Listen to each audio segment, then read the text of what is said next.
bersyukur sore hari ini kita boleh kembali berkumpul. Selamat datang kembali Ko Yusuf setelah perjalanan panjang ya. Saudara, hari ini ada sedikit perubahan dengan apa yang ada di e-flyer.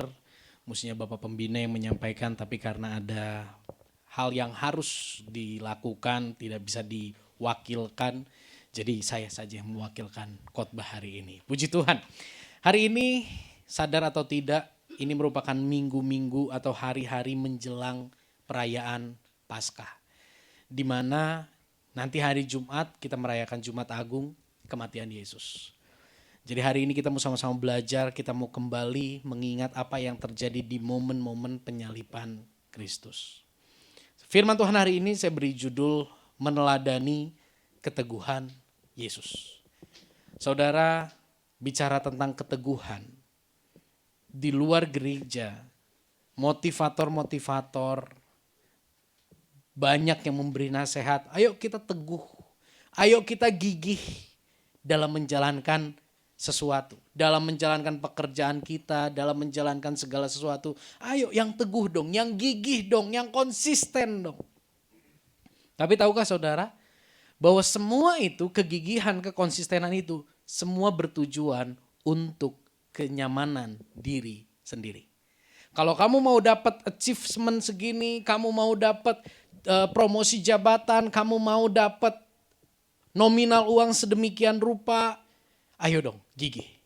Dan kita nggak takut untuk gigih, kita mau untuk gigih demi memperjuangkan apa yang kita pandang berharga. Tapi hari ini kita mau belajar dari keteguhan, dari kegigihan Yesus dalam perjalanan kehidupannya. Di slide saya tuliskan saudara, bahwa keteguhan Yesus itu bukan untuk mengejar kenyamanan dirinya sendiri. Keteguhan Yesus di dalam pelayanannya 3,5 tahun, dia hidup di dunia 33,5 tahun. Keteguhannya di dalam perjalanan pelayanannya itu bukan untuk mengejar kenyamanan diri sendiri seperti yang hari-hari ini banyak kita perjuangkan. Tetapi keteguhan Yesus memiliki tujuan untuk menunjukkan betapa dia mengasihi kita manusia yang berdosa. Jadi kalau kita melihat perjalanan kehidupan Yesus, dia begitu gigih, dia begitu teguh, apalagi menjelang penyalipan dia. Ketahuilah saudara, sadarilah saudara, dia menjalani kegigihan itu, dia begitu teguh terhadap panggilannya, itu bukan untuk mengejar kenyamanannya sendiri. Itu untuk menunjukkan buat Anda dan saya bahwa ada satu pribadi yang memperjuangkan keselamatanmu. Ada seorang pribadi yang memperjuangkan dan memperlakukan kau begitu istimewa. Mungkin hari ini kita di dalam kondisi di mana kita rasa kok gak ada ya yang mau memperlakukanku dengan baik. Kok gak ada ya yang mau memperjuangkan untuk mengasihi aku dan sebagainya. Dan di situ kita mulai merasa sendiri, kita mulai merasa terpuruk. Tapi hari ini firman Tuhan sore ini meneguhkan kita semua. Ada satu pribadi yang memperjuangkan keselamatan bagi kita manusia berdosa yang seharusnya masuk ke dalam neraka. Hari-hari ini ada sebuah lagu, kisah cinta seperti di layar-layar kaca, soundtrack satu film. Saya sangat tertarik dengan syair awal lagu ini yang mengatakan gini. Kalau kita tahu cerita ujungnya, masihkah cinta tetap sama? Masihkah cinta tetap sama kalau kita tahu ujungnya? Seringkali mari kita renungkan hal ini. Kalau kita tahu ujungnya, masihkah cinta itu tetap sama? Kalau kita tahu ujungnya, masihkah kita mau memperjuangkan dengan semangat yang sama? Bayangkan saudara. Yesus di dalam kemahatauannya, dia tahu kebobrokan kita. Di dalam kemahatauannya dia tahu jatuh bangun kita. Di dalam kemahatauannya dia tahu hal-hal yang kita berusaha sembunyikan. Dia tahu bagaimana kita berjanji dan mengingkari orang di sekitar kita, pasangan kita, anak kita, orang tua kita nggak tahu hal itu. Tapi dia melihat dengan jelas bagaimana kita melakukan hal yang kembali menyakiti hatinya. Tapi saya mau katakan, Tuhan Yesus begitu gigih mencintai kita sekalipun dia tahu ujung ceritanya. Hari ini kita mau lihat satu scene, satu bagian dari perjalanan kehidupan Yesus di mana kegigihannya, keteguhannya itu sangat terlihat. Kita baca sama-sama ayat ini. 1, 2, 3. Yesus berkata, "Ya Bapa, ampunilah mereka, sebab mereka tidak tahu apa yang mereka perbuat." Dan mereka membuang undi untuk membagi pakaiannya. Saudara, ini kalimat atau ayat yang sangat familiar buat kita. Yang sangat kita hafal, yang kita tahu, kita pernah dengar khotbahnya. Tapi tahukah saudara, di balik ayat ini ada keteguhan Yesus yang luar biasa untuk menyatakan kasihnya bagi kita. Di atas kayu salib ini merupakan perkataan Yesus yang pertama di atas kayu salib. Dia katakan, "Ya Bapa." Dia tetap memanggil Allah sebagai Bapa dalam penundukan dan rasa hormat. Dia begitu gigih hormat kepada Bapa. Ampunilah mereka. Ada 4 hal saudara yang Yesus kerjakan. Yang Yesus kita bisa melihat bagaimana keteguhannya begitu luar biasa. Di atas kayu salib. Yesus tetap gigih, teguh berhubungan dengan Bapa. Dia tetap gigih terhubung dengan Bapa. Dia tetap memperkatakan berkat sekalipun dia di dalam kondisi yang begitu menyulitkan, begitu tidak nyaman. Dia tetap menghidupi apa yang dia ajarkan. Apa yang Yesus ajarkan? Kasihilah musuhmu. Berdoalah bagi mereka yang menganiaya kamu. Ampunilah mereka yang memiliki salah kepadamu. Yesus bukan omong doang. Pendeta seringkali omong doang. Tapi Yesus dia ngomong dan dia menghidupi di atas kayu salib, kita bisa melihat integritas yang luar biasa. Dan Yesus tetap peduli terhadap para penyalib. Wow. Bandingkan dengan kita manusia berdosa. Kita terpisah dengan Bapa. Kita cepat curiga sama Tuhan. Lebih baik kita tidak taat menyakiti hatinya demi kita memperoleh apa yang kita inginkan. Di dalam kondisi terpuruk bukan perkataan berkat yang keluar, tapi mengumpat bahkan mengutuk. Ketika kita ada di sebuah posisi, ada di sebuah posisi, entah itu sebagai orang tua, entah itu sebagai atasan. Kita sangat pandai mengajar tanpa kita melakukan apa yang kita ajar. Ketika ada orang yang menyakiti kita, kalau Yesus peduli, kita seringkali membenci yang menyakiti kita. Judul hari ini adalah meneladani keteguhan Yesus. Seringkali manusia memandang gini, 4 hal yang Yesus lakukan itu harus aku lakukan. 4 hal yang Yesus lakukan itu merupakan contoh yang harus kita lakukan.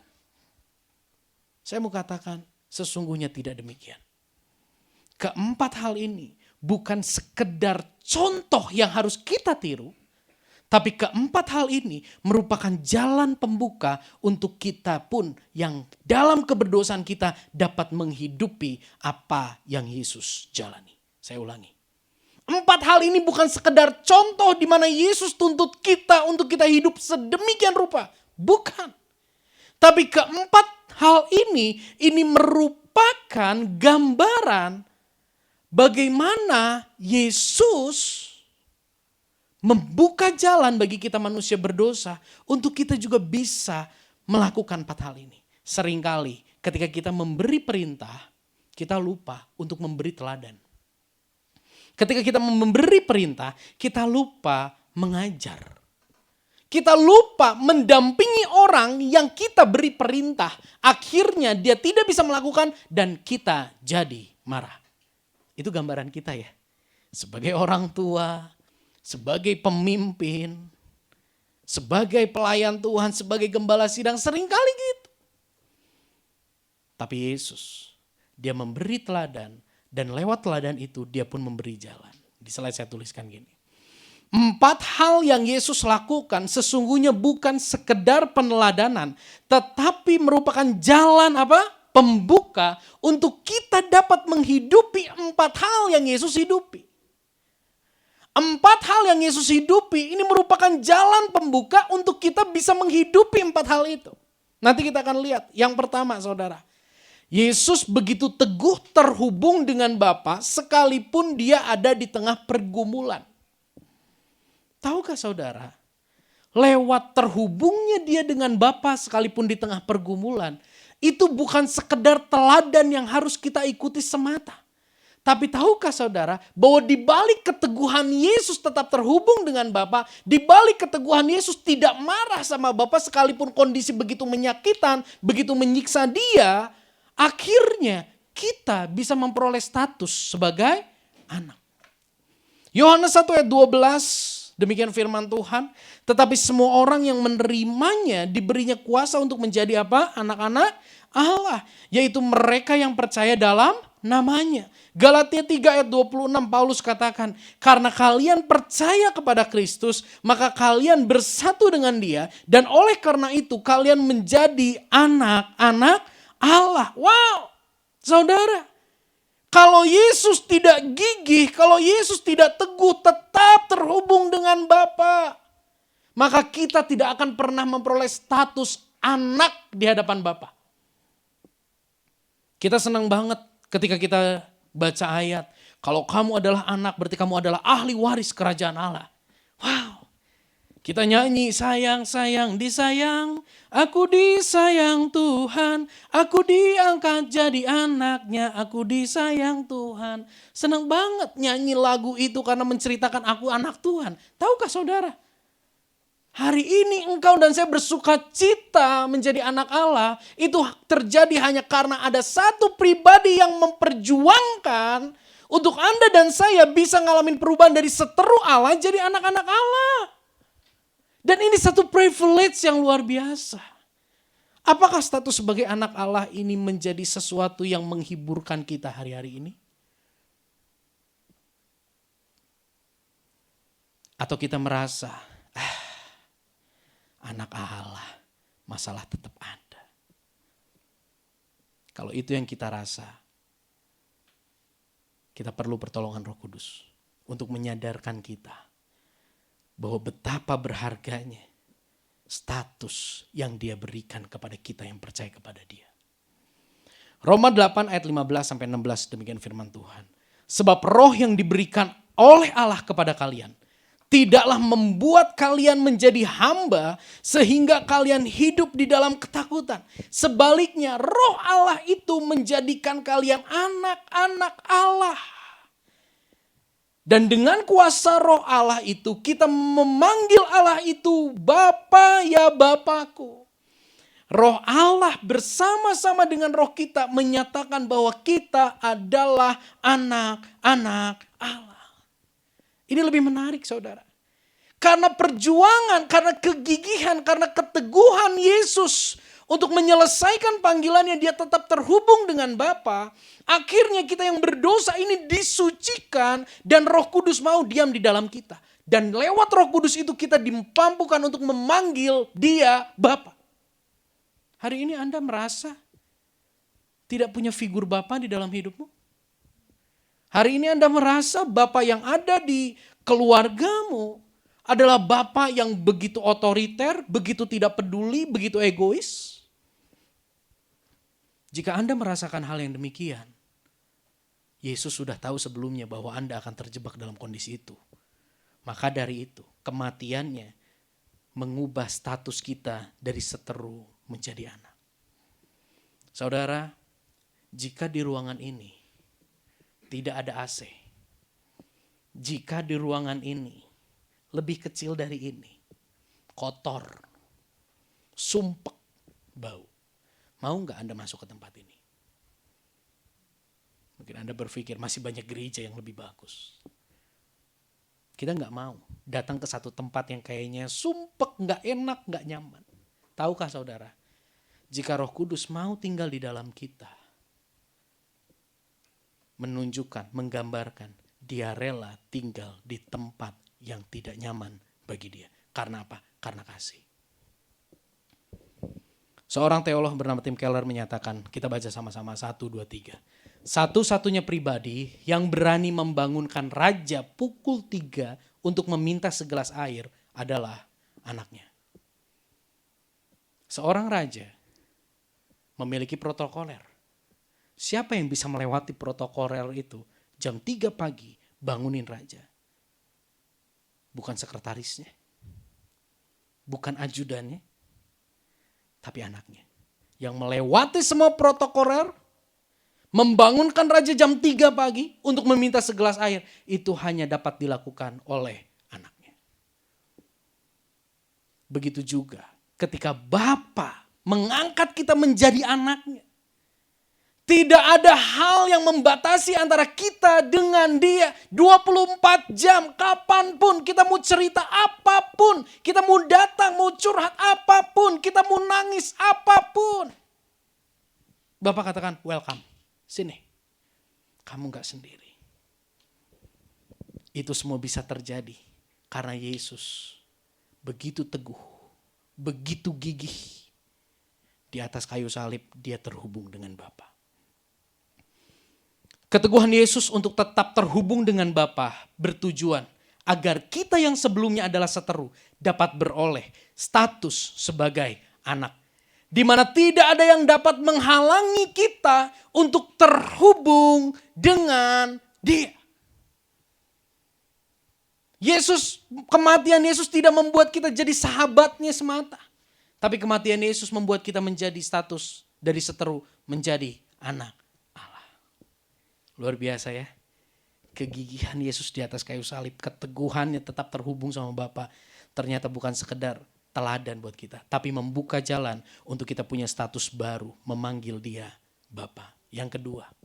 Di atas kayu salib. Dia memiliki keteguhan untuk setia memperkatakan berkat. Dia bukan mengumpat seperti kita. Dia bukan melampiaskan emosinya, amarahnya lewat perkataannya. Tapi di atas kayu salib, di tengah penderitaan yang begitu mengerikan, dia tetap memperkatakan berkat. Bagaimana dengan kita? Apakah hari ini dari mulut kita masih keluar perkataan berkat? Ketika hati ini penuh gejolak emosi, ketika hati ini tidak memperoleh yang diinginkan, diharapkan, masihkah perkataan berkat itu keluar dari mulut kita?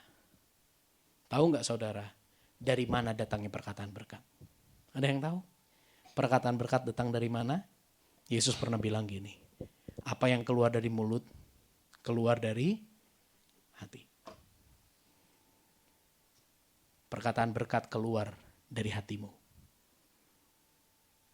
Kalau yang keluar umpatan, berarti hatimu penuh dengan luka. Hatimu penuh dengan amarah. Hatimu kosong, hatimu hampa. Engkau merasa uangmu, jabatanmu, engkau merasa semua yang kau miliki dipandang hebat oleh dunia. Tapi hatimu hampa, sehingga yang keluar dari mulutmu adalah perkataan-perkataan, bukan perkataan berkat. Efesus 4 ayat 29, Paulus menjelaskan pentingnya perkataan berkat. Janganlah ada perkataan kotor yang keluar dari mulutmu, tetapi pakailah perkataan yang baik untuk membangun. Di mana perlu. Supaya apa? Mereka yang mendengarnya beroleh kasih karunia. Pakailah perkataan yang membangun supaya orang yang mendengarnya beroleh kasih karunia. Sebelum kita bicara perkataan berkat, perenungan buat kita ini loh. Sudahkah hati kita dipulihkan? Hati yang dipulihkan adalah kunci utama perkataan berkat tetap terdengar dari mulut kita. Sekalipun kondisi begitu menyakitkan. Hati yang dipulihkan. Ada seorang hamba Tuhan. Dia melayani sekarang di Tegal. Dulu dia melayani di Hong Kong. Dia melayani TKW. Tenaga kerja wanita dari Indonesia. Dia melayani di sana. Jemaatnya adalah ART, suatu kali ada ART yang datang dengan tubuh yang penuh luka. Ditanya sama gembala ini, kenapa? Wah, aku digebugin, dipukulin sama majikanku. Kenapa majikanmu mukulin kamu? Ya aku jadi pelampiasan emosinya. Dia ditinggal suaminya, dia marah, dia berontak. Saya berusaha untuk menasehati dia, saya malah ditampar, malah dipukulin, babak belur. Singkat cerita, berapa waktu ART ini kasihan sama majikannya, tapi dia juga jadi kasihan, dia tetap bekerja di situ, tapi kadang kehil oge gitu. Singkat cerita, dibimbing, dibina, akhirnya ART itu mengalami pemulihan hati. Suatu minggu, gembalanya kaget, terkejut. Karena majikannya itu datang ke gereja. Ketika altar call, majikannya itu maju. Terima Yesus sebagai Tuhan dan Juru Selamat. Diselidiki, ditanya sama pendeta itu. Majikannya, kamu kok mau? Bukannya kamu dari dulu tawarin ke gereja gak mau? Bukannya kamu dulu sempat pukulin ya pembantu kamu yang bicara tentang Yesus? Dia hanya bisa menangis. Dia katakan gini. Akhir minggu lalu, ketika pembantuku sedang ke gereja, aku berniat bunuh diri. Aku sudah ada di teralis dan aku tinggal loncat. Dia buka pintu. 3 kata yang keluar dari mulutnya. Yesus mengasihi kamu. Saat itu hatiku itu seperti disiram oleh air yang sangat menyegarkan. Dan aku hanya bisa menangis. Seorang yang disakiti bisa memperkatakan berkat ketika hatinya pulih. Dan orang yang mendengarnya beroleh kasih karunia.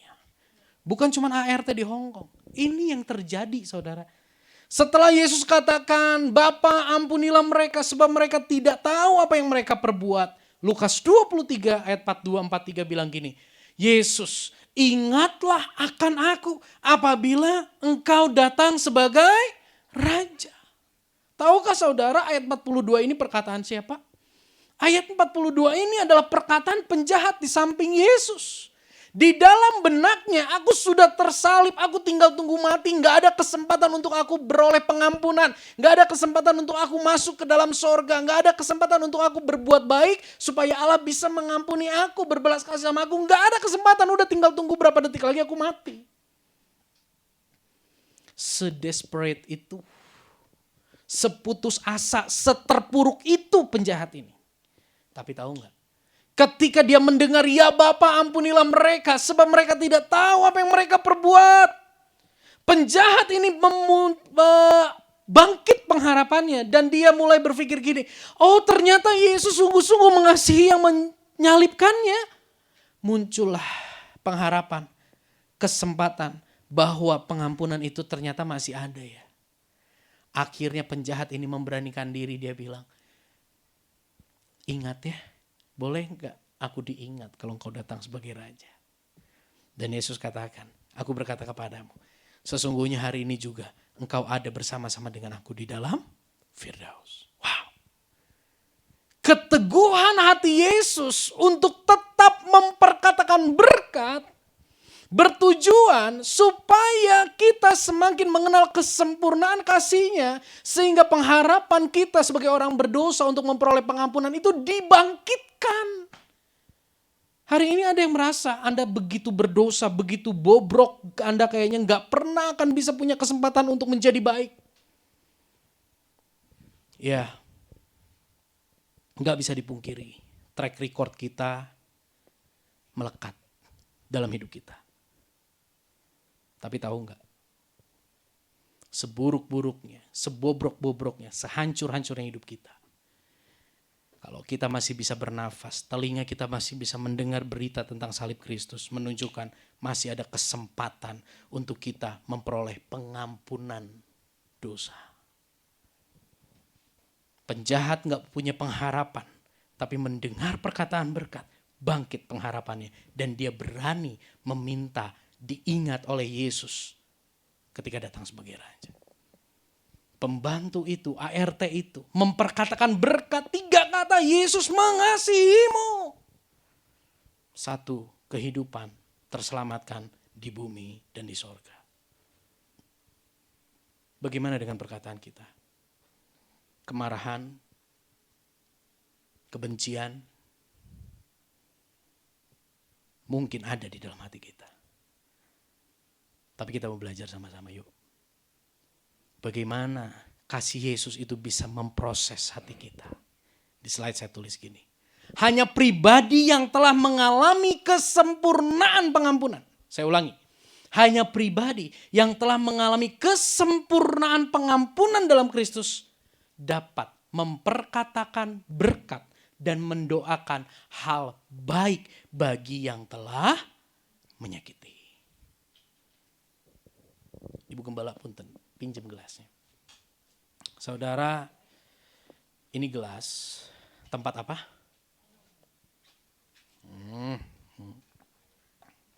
Ini gelas tempat air. Puji Tuhan, khotbah ketiga di mimbar ada air. Ini tempat air. Bisa enggak gelas ini dimasukin batu? Bisa ya. Tapi bukan tempatnya. Bilanglah, gelas ini dimasukin batu. Bagaimana supaya batu itu bisa keluar dari gelas ini tanpa kita mengambil batu di dalamnya atau menumpahkan batu itu? Gimana caranya? Oh dijampe-jampe gitu. Waduh, tangan Kimberly punya gravitas, daya tarik batu. Gimana caranya saudara?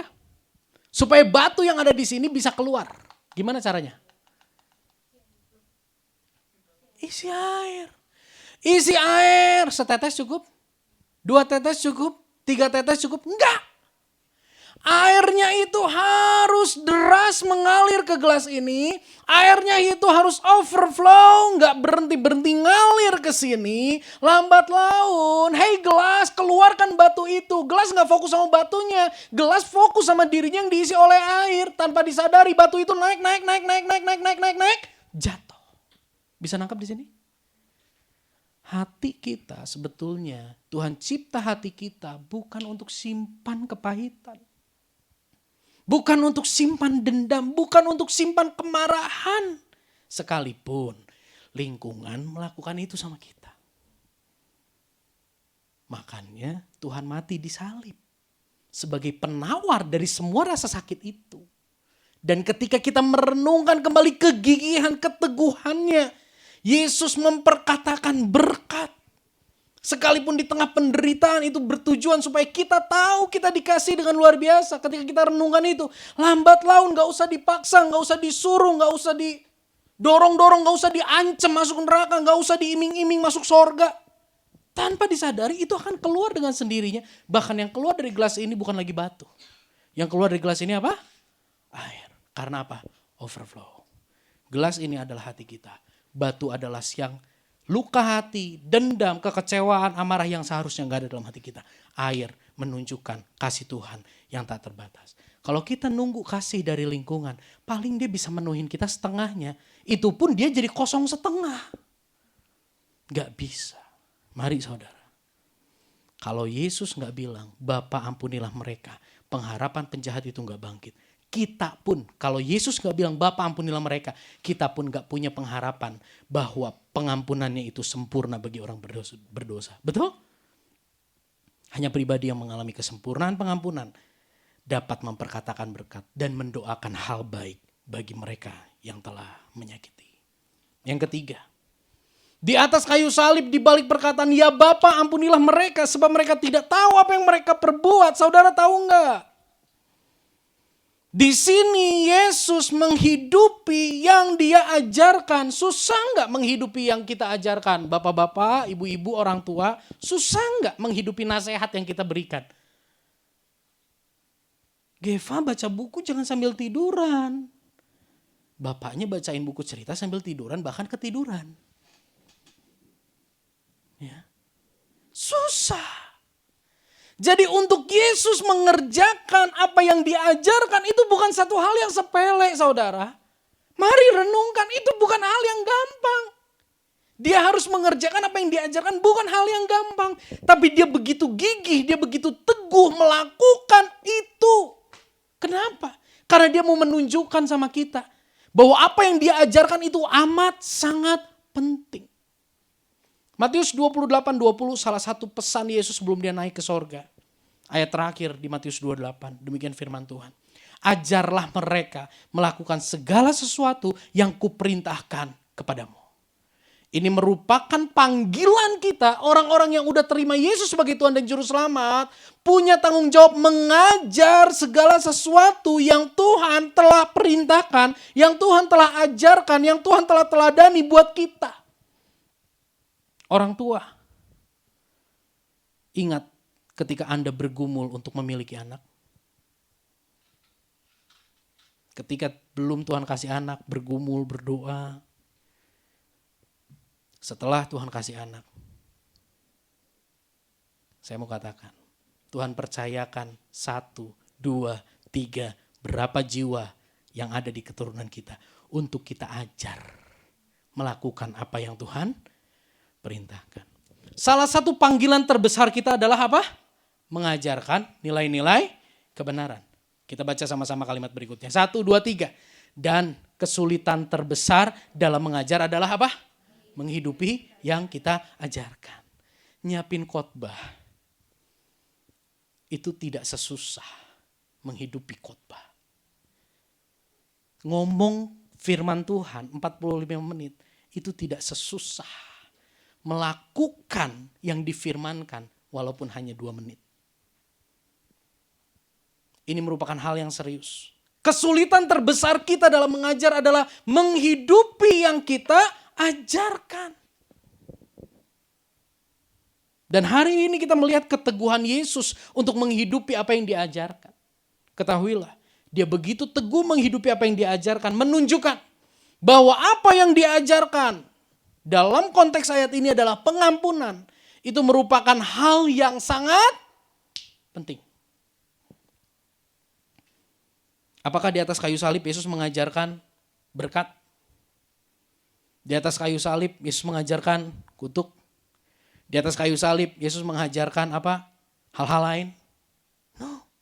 Yang Yesus ajarkan di atas kayu salib lewat mulutnya adalah tentang pengampunan. Ini merupakan hal yang sangat penting. Saudara, tadi kesulitan terbesar kita dalam mengajar adalah menghidupi apa yang kita ajarkan. Mari renungkan hal ini. Melalui pengampunan Kristus, kita disucikan. Melalui pengampunan Kristus, kita dilayakan. Untuk apa? Untuk didiami oleh Roh Kudus yang akan memampukan kita melakukan apa yang kita ajarkan. Saudara, jika Anda mengundang orang masuk ke dalam rumah, Maria, Marta undang Yesus masuk ke dalam rumah, apa yang Marta lakukan? Dia sibuk mempersiapkan. Betul ya, dia sibuk mempersiapkan. Akhirnya Marta capek, Marta marah sama Yesus. Hari ini saya mau katakan gini, bukan Anda dan saya yang harus mempersiapkan hati untuk Roh Kudus hadir dalam hidup kita. Karena kita gak akan mampu, kita selalu gagal.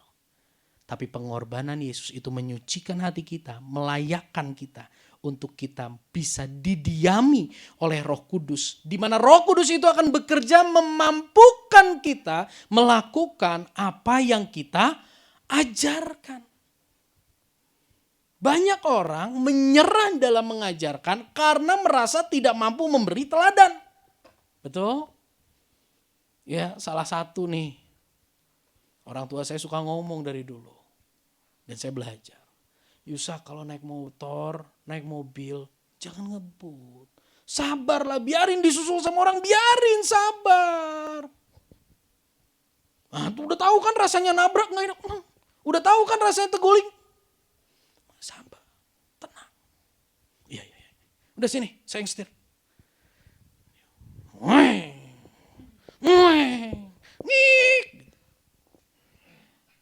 Lambat laun. Akhirnya kata-kata jangan ngebut itu diganti. Hati-hati.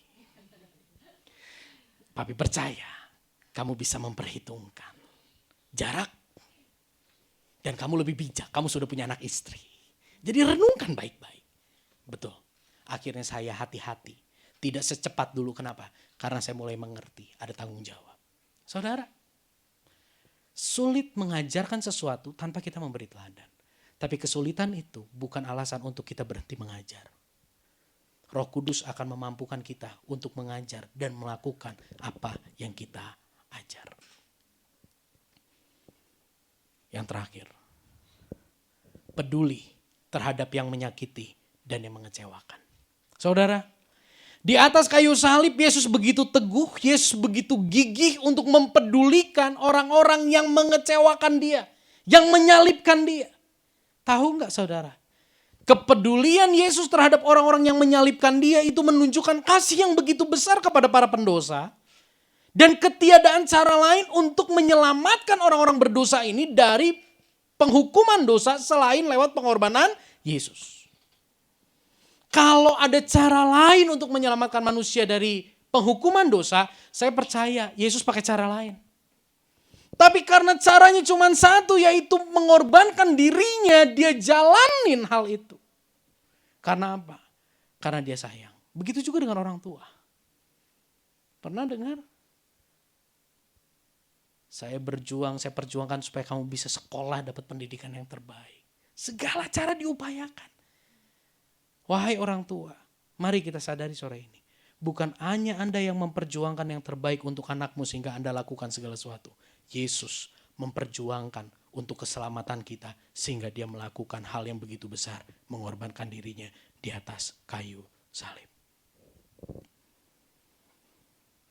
Keteguhan Yesus untuk dia peduli kepada para penyalib itu bertujuan untuk menyadarkan kita betapa kita pun tidak berdaya dan betapa Allah mengasihi kita. Seringkali saudara kita memandang remeh dosa. Dosa itu bahaya, dosa itu ujungnya maut dan kita naon lah. Nikmat dosa mah. Seringkali kita berpikir demikian. Memang Alkitab tidak merinci secara jelas betapa berbahayanya dosa. Tapi ketahuilah, kalau Yesus harus sampai ninggalin sorga, Yesus harus mati di kayu salib untuk menyelesaikan permasalahan dosa, itu menunjukkan permasalahan yang begitu serius. Gak perlu kita tahu seberapa mengerikannya dosa. Tapi lewat apa yang Yesus lakukan seharusnya kita menangkap. Ternyata dosa ini begitu berbahaya ya. Bagaimana dengan kita? Dengan kepedulian kita terhadap orang-orang yang begitu menyakiti kehidupan kita. Sulit untuk peduli terhadap mereka yang tidak peduli sama kita. Sulit untuk peduli terhadap mereka yang begitu egois, hanya peduli sama dirinya sendiri. Sulit. Dan Tuhan tahu itu merupakan hal yang sulit. Maka dari itu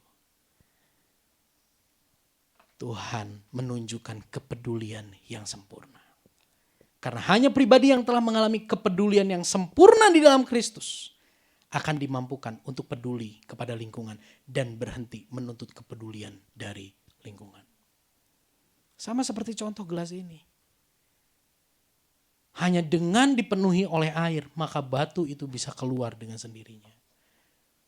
Hanya dengan ketika kita menyadari betapa pedulinya Kristus di dalam hidup kita, baru kita bisa peduli sama orang-orang di sekitar kita yang menyakiti kita, yang tidak memberi manfaat buat kita. Kita bisa punya belas kasihan hanya ketika kita mengalami kesempurnaan kepedulian di dalam Kristus.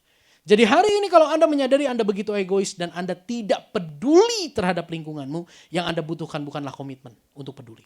Yang Anda butuhkan adalah lebih lagi merenungkan apa yang Yesus telah lakukan.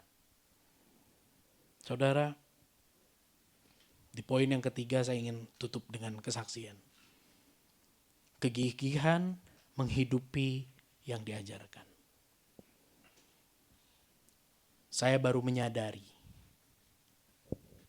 betapa berharganya 3 kata Tuhan menyertai kamu. Saya baru menyadari hal itu begitu berharga ketika saya ada di ICU. Saya pernah cerita, Dari dulu orang tua saya selalu katakan, Tuhan menyertai kamu, Tuhan menyertai kamu. Saya pernah udah keluar pintu diteriakin, Tuhan menyertai kamu. Saya balik lagi, saya marah sama orang tua saya.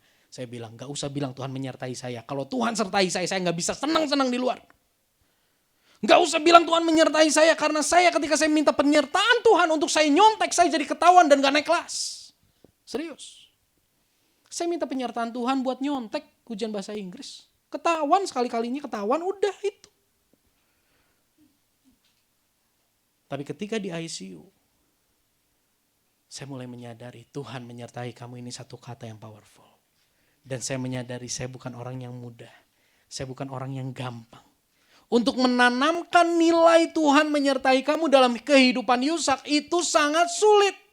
Tapi saya bersyukur dengan kekuatan Roh Kudus orang tua saya tidak pernah berhenti mengajarkan nilai itu sekalipun saya tolak. Sekalipun saya remehkan, sekalipun saya rendahkan. Hingga pada waktunya. Kata-kata itu keluar di alam bawah sadar saya ketika saya ngap-ngapan. Dan itulah yang membangkitkan saya. Saya kembali diingatkan bahwa Tuhan menyertai kehidupan saya. Mari saudara, jangan menyerah. Yesus pun tidak menyerah. Dan ketika dia tidak menyerah, kegigihannya itu memulihkan hati kita untuk kita tetap berjuang. Yang paling terakhir, sadarilah saudara dan bersyukurlah. Karena Kristus tidak hanya memberikan teladan untuk kita hidupi. Tetapi Kristus juga membukakan jalan untuk kita dapat meneladani kehidupannya. Untuk kita bisa memperkatakan berkat, dia kasih jalan dengan memenuhi hati kita dengan kasih-Nya. Untuk kita bisa terhubung dengan Bapa, dia kasih jalan dengan cara apa? Mati di kayu salib sehingga status kita berubah. Kita punya koneksi spesial. Dia kasih jalan untuk kita bisa meneladani kehidupannya. Sehingga lingkungan boleh menikmati Kristus melalui kehidupan kita. Hari ini apa yang dicap oleh lingkungan terhadap pribadimu? Pengacau, perusak, troublemaker, atau Yesus yang nampak lewat hidupmu? Kita berdoa.